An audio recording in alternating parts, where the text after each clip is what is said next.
சோர்ந்து போக பண்ணத்த காரியங்கள் உங்களை சுற்றிலும் சூழ்ந்து வரதான் செய்யும்.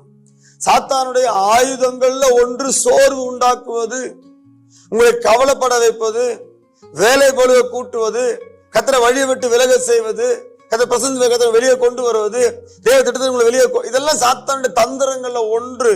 அதுல ஒன்று இந்த சோர்வு. பவுல் சொல்றான், நாங்க சோர்ந்து போறது இல்ல, சோர்ந்து போக பண்ணுகிற நாங்கள் சோர்ந்து போகிறது இல்ல.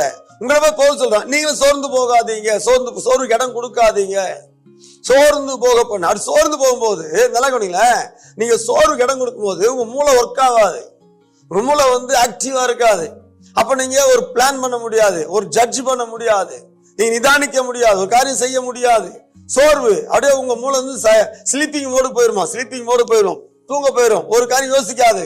அது சோர்வு மீண்டு வெளிவரவே முடியாது. சோர்வுல மாட்டி நடைபெணமாகி அப்படியே வாழ்க்கை விரக்தியாகி வெறுமையாகி அது எல்லாம் ஒண்ணு மாத்தி ஒண்ணு எல்லாம் உள்ள வந்துடும். சோர்வு உங்களை நடைபெணமாக்கிற சோர்வு.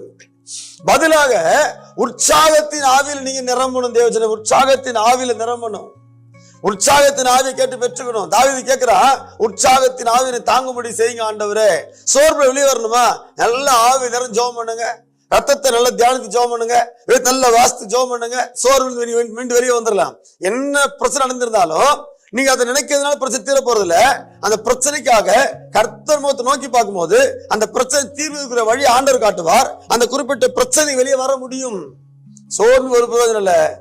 பெரிய பிரச்சனை சோர்ந்து பாருங்க, பெரிய பிரச்சனை கத்த நோக்கி பாருங்க, மீண்டு வெளியே வர முடியும். சோர்வு இடம் கொடுக்காதீங்க.